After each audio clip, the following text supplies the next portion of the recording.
if somebody has to go about doing generative AI and automation, right? Before that actually happens, you have to have the process as the backbone of your business, right? You have to have a Mhm. standard set of steps that that your people are taking to do, make a decision, complete a step, complete a process, or make a sale or something of that sort. Because if you go out, try to automate your CRM, you have to have the process for the CRM to fall in place, right? All right, Justin. So if I had to ask you that if a small company had to go out and stress test whether they are ready to implement Gen AI for themselves, right? w- Are there a few steps that you could tell them? Yeah, and it's great to be here, Aditya, and I think it's a really interesting question because it's a bit of a hybrid between what a larger organization would do Hmm.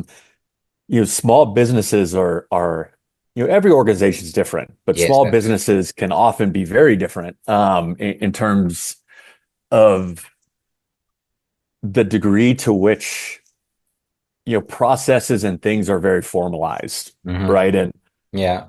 so based the so so to answer your question briefly, the a first good step to start with is to understand if your organization is ready to crawl or ready to walk. Well, what do I mean by that? Yeah. Yeah, a smaller business that's perhaps ready to walk with generative AI solutions.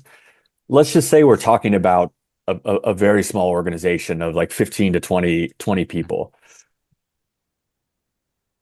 The crawlers would be organizations that perhaps understand or maybe don't even understand yet that they need to integrate or should integrate Hmm. some element of generative AI into their existing processes. So there's Right. perhaps a recognition, but they maybe don't know where to start. They don't know, Yeah. what to do, and we can I can briefly cover that.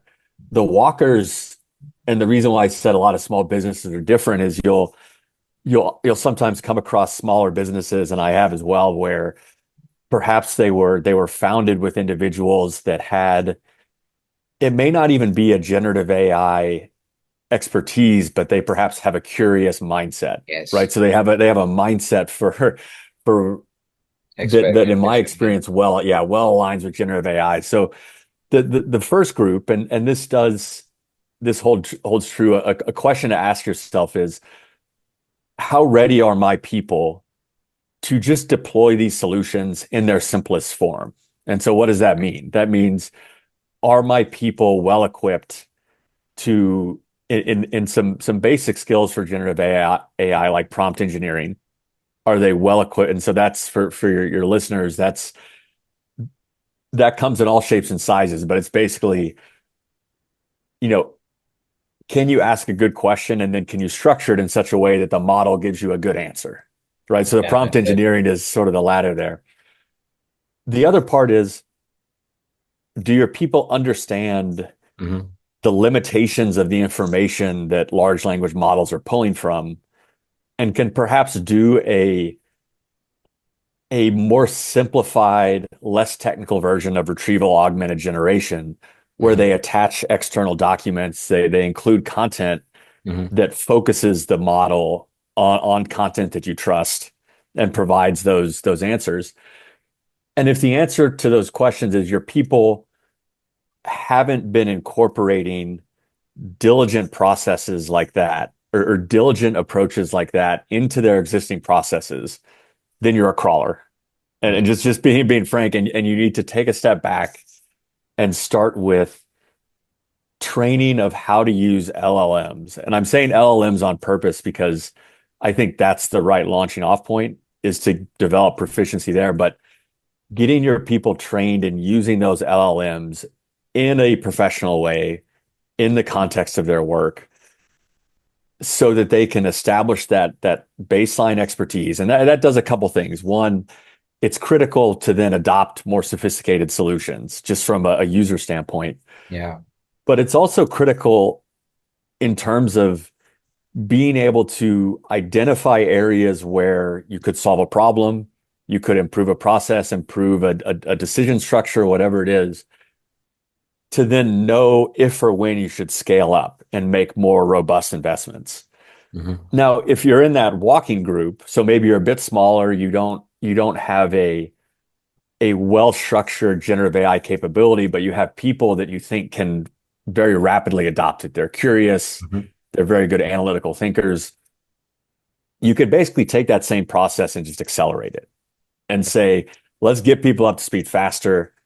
Let's get this structure into place faster that helps us go from proficiency to ideas to experimentation to Mhm. scaling and investment. And what has to happen there, I'll just close on this thought for your question. If you think about what that has to look like, and this when we did our research and put together a generative AI readiness framework, it was about a way of working that enables individuals to, let's say, fail fast, Mhm. track and present data in terms of how solutions are or aren't working. And then for leadership to understand as this data is being supported or developed, what is that data? What should they do with it? How should they think about then investments and decisions accordingly, both in terms of scaling solutions, but also the associated business decisions. So Mhm. that's a long way of saying that there has to be a fundamental way of working that's in place that I would almost describe as a Silicon Valley type mindset. And that has nothing to do with technology. It just has to do Yeah. with the collaborative way of working of the organization. And those to me are all predicates Mhm. to even thinking about the data strategy, even thinking about the technology strategy. Mhm. That all comes later Yeah. because I think maybe what you've seen and your listeners have seen a bit. What do you do with something where you say, well, we need to develop a generative AI technology stack, or we need to develop a generative AI data strategy? Mhm. What does that even mean? Well, Yeah. that it's almost impossible, right? The Yeah. workload is impossible, and particularly for small businesses. So the question becomes is how do you figure out where those areas are where you can invest in the right tools, Mhm. invest in the right data strategy to support those solutions, and you can do so in a much more focused way. Mhm. Okay, now there's this one question it just popped up, right? That obviously this question is more relevant to big businesses, right? It's just that since we're talking about LLMs and using generative AI LLMs in regular business as usual or something of that sort, right? There's a lot of noise that, and obviously there's a lot of concern regarding privacy and Mhm. the data that is being shared with the LLM, and will the company that runs that LLM actually use it somewhere else, right? Mhm. Because if you feed it to the LLM, it's basically training data for it, right? It Yep. will have that, it will store that knowledge and use that somewhere else. Mhm. And at some point of time, your data will no longer be your own, or it will not be proprietary. So how do you, I mean, I've heard of a few solutions where you can just install the LLM into your laptop and then run it locally. But then is that a viable option, and how do you go around that? Yeah, so it's a good question. I would say if we operate because there's a path where you can of course partner with these organizations, and this is what you see larger companies doing. If you partner with those organizations and you know, I don't do that type of work where I could describe precisely what they're doing behind the scenes, but it's essentially a version of what you're talking about, where they're bringing a model in-house, and so that allows for certain safeguards, certain data Mhm. privacy protections that you don't get with the commercial version of the models. Yeah. Now that can often be very expensive to set up something like that.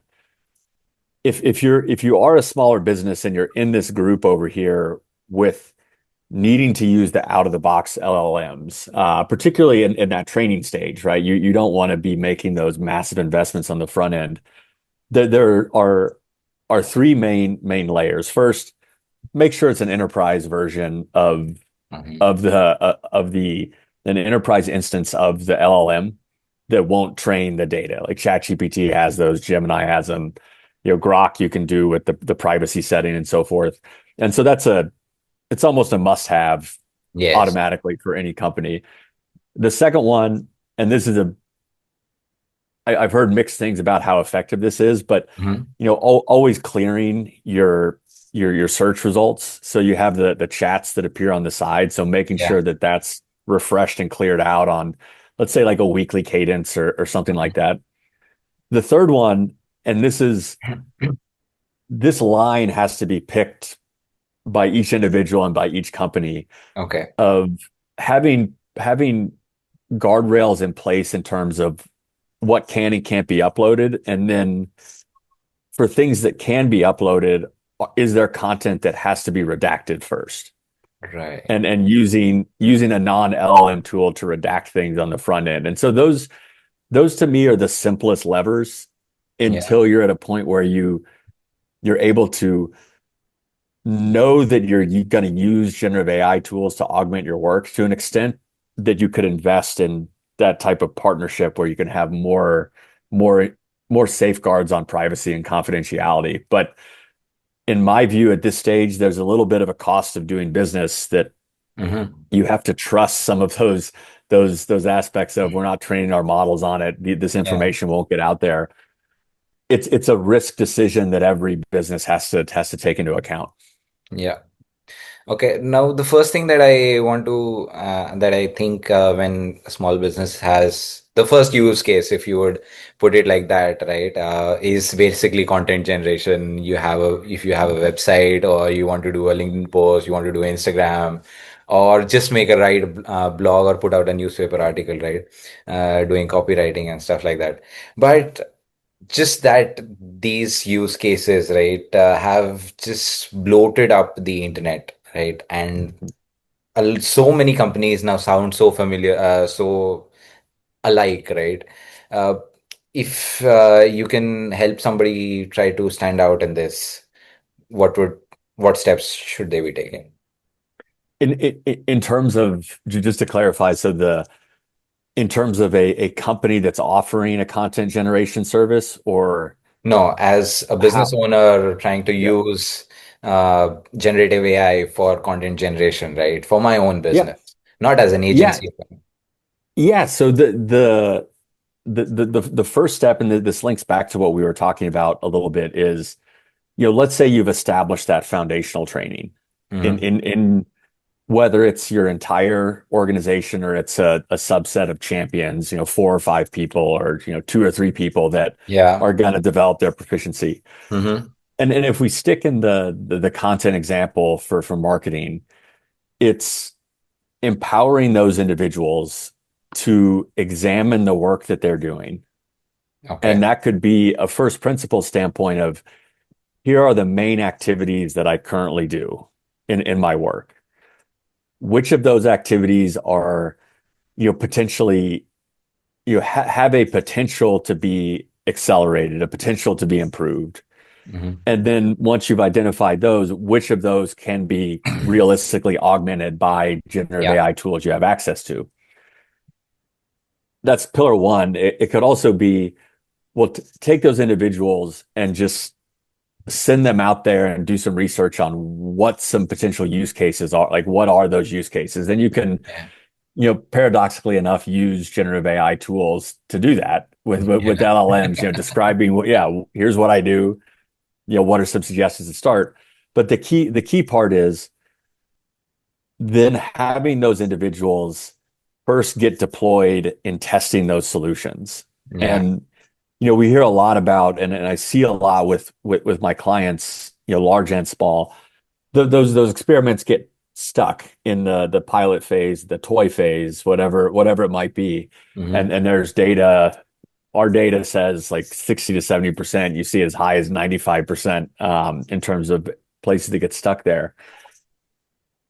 As they're experimenting in that, as a Hmm. leader, the key part is, what do we need to set up to then allow those to allow us to have visibility into the success or not of those experiments?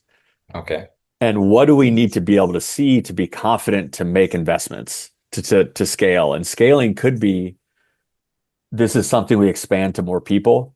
It could be, we want to make it more robust. So at first, what you're perhaps doing is, okay, you want a marketing message, and you attach some documents that help the model understand how you want the content to be created. So maybe it's some internal intelligence you have, or it's Mm-hmm. best practices in writing certain, so from a source that you trust. Yeah. But scaling could then be, well, what's the next step to that? Let's say you're getting a lot of content from a couple specific sources, or you have internal data you're using.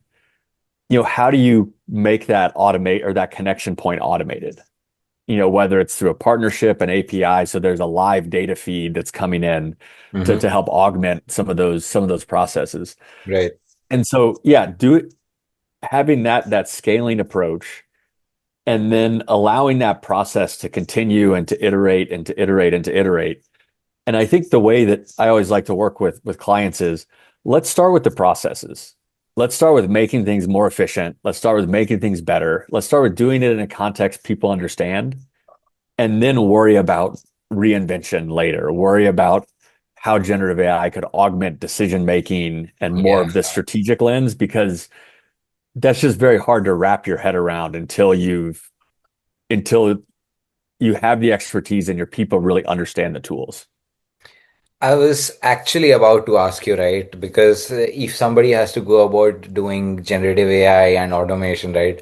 Before that actually happens, you have to have the process as the backbone of your business, right? You have to have a Mhm. standard set of steps that that your people are taking to do, make a decision, complete a step, complete a process, or make a sale or something of that sort. Because if you go out, try to automate your CRM, you have to have the process for the CRM to fall in place, right? Uh, Yeah. so Yeah. probably if we look at crawlers, as you mentioned, probably the first thing they should be looking at is, are their processes robust enough to actually have somebody add more value to that? Yeah, that's the organizations that I see do this well, and this is small or large, but are those organizations that not only have those processes well defined, but have an existing discipline of continuous improvement of those processes. And, Right. and so, yeah, so why do I say that? If you think about what generative AI is Mm-hmm. in the topic of process improvement, it's about being able to look at something as it is. And so that clear definition is critical. And it's about going in and being able to make targeted improvements, and also being able to say, perhaps this isn't the best place within that process to use a generative AI tool. Yeah. Okay, maybe it's a different automation tool, or maybe it's something you just leave in its traditional sense. And then Mm-hmm. let's imagine a scenario where you have a traditional part of the process, a generative AI augmented part, and then back to a traditional. So you're kind of bookending a Mm-hmm. generative AI process. You have to think about what that means for the people that are sitting on either side of that. So Mm-hmm. if those individuals don't appreciate how to integrate that both on the input side and on the Mm-hmm. output side or the next step side, then no matter how much you accelerate that middle part, it's obviously not going to have an impact on the overall process. So Yeah. it's a careful examination and an awareness of what improvements are there and what bottlenecks might present themselves, and then being very focused about how you upskill your people in doing that. And I think, to tie it back in, let's say you have that put together and you see that there's an acceleration. It's like, okay, this is an interesting process. Then you can do further exploration of, can you automate it more? Right. Can you make it, yeah, can you improve it more with generative AI tools? And then you make that decision. And for smaller businesses, it's usually a partnership decision rather than building an internal solution. But then it's, well, what can we do to then facilitate a development and improvement of that process in a more automated way, where we can look for an out of the box solution, that build versus buy decision. And so what happens a lot is, in this experimentation phase, is that people will try to augment part of the process, and perhaps they'll Mhm. be successful, Yeah. but it'll just get stuck there, right? And there's never really Okay. a progression. Mm-hmm. And that can be an end in and of itself for some small businesses, but the more you do that without making those corresponding investments, the less benefit you're going to get. conversely, the more you make the investments without doing the corresponding Yeah. dissection of the process, the more money you're gonna, throw out the window. So Yeah. it's a delicate balance between that. And now I think you mentioned somewhere that, right, 60 to 70% and sometimes 95% of the in different scenarios, the projects are stuck, right? These experiments are stuck in the toy phase, as you call it. So, but the decision to take it to the next level, right? What is actually stopping people from taking this final step, right? Is it a mentality issue, or is it like the feeling, the fear of being thrown out, becoming redundant, or something of that sort? Where are people getting stuck? The answer is yes. And of course, I say that intentionally because so you think about it, the least complicated way to think about it is it's for all the same reasons that transformations fail in the first place. Yeah, Because what that's yeah, right. what you're fundamentally doing with AI is you're transforming the organization or parts of the organization or parts of a Mhm. process. And so that can have to do with change management with people from Yeah, a fear standpoint, as you alluded to, a skill standpoint. It could have to do with the degree to which different groups collaborate with each other, mhm. particularly if data is in silos or if processes span different, Yeah, units of the business for large organizations. But you can imagine the corollary for a small business, yeah, spans different people and so forth. It has all of those elements. And then, of course, there is at a certain point a a decision that has to be made from leadership to invest or not in making something better, making it more secure. And so there's a often a limited appreciation of the value that organizations can get from what seem to be smaller investments, right? There, it's not this massive like generative AI revolution type investment. It's a small one. And so that's where, one of those barriers just becomes the ability to convey the extent to which or not those solutions actually generate a value or could generate value. And then being able to take that leap. And one of the things we see organizations that have done that well is that they took the time. Let's assume they have a business unit or enterprise strategy that's well defined. yeah. That's a whole nother conversation. But they took the time to then say, okay, well, based on that, what's our generative AI strategy Mhm. overall? Like, what are the four walls of the sandbox that we're willing to play in? Mhm. What are the tools that, or the toys, right, that you can play Yeah. with in the sandbox? So those would be the generative AI tools.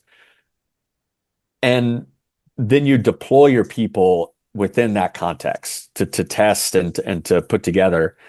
And that provides a nice decentralized, centralized connective tissue. So when an example comes in of, hey, we improved this process Mhm. by this much, we expect it to have this impact. It's not coming out of left field for the people making the decision. They're like, Uh, well, we were expecting you to mhm. be, experimenting in that area. And so there's an element of organizational alignment that becomes critical as well. That's right. All right, Justin, thanks for this. But I mean, we've been talking about why there is so much problem, right? Yeah. But just wanted to ask you, what have you been doing and helping people with? I mean, you mentioned that you wrote a paper on generative AI readiness, right? So what else have you been doing with your plans?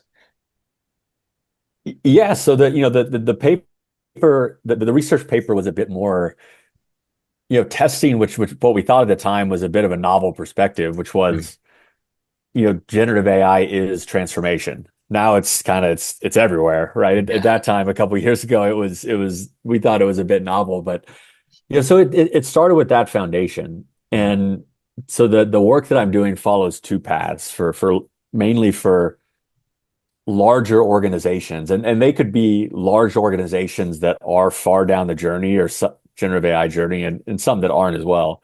And Mhm. then for smaller organizations, and for those larger organizations, it starts with an honest look internally. And Mhm. and with that white paper and that research, we put together a set of five key capability buckets where you can do some internal surveying of people across different departments, Mm-hmm. different levels of seniority and leadership. And it helps to understand that question of, is your way of working Mm-hmm. one that's prepared to extract value from generative AI? So that's alignment of strategy to Gen AI strategy. It's collaboration, it's Mm-hmm. end user proficiency, it's the ability that your organization can scale and adapt solutions and change. Mm-hmm. And then there's a governance and regulation aspect of that as well. And so when you take it when you take a diagnostic like that, the two Yeah. things that come out of it are, first, where what we call, where can you win today? And where you win today is based on your level of maturity. There are Yeah. certain use cases and tools you're going to have more or less success deploying. And so you're staying in your lane of what you can and can't do. And Right, the yes. second aspect then is, yeah, based on those gaps and where you want to win tomorrow, Mm-hmm.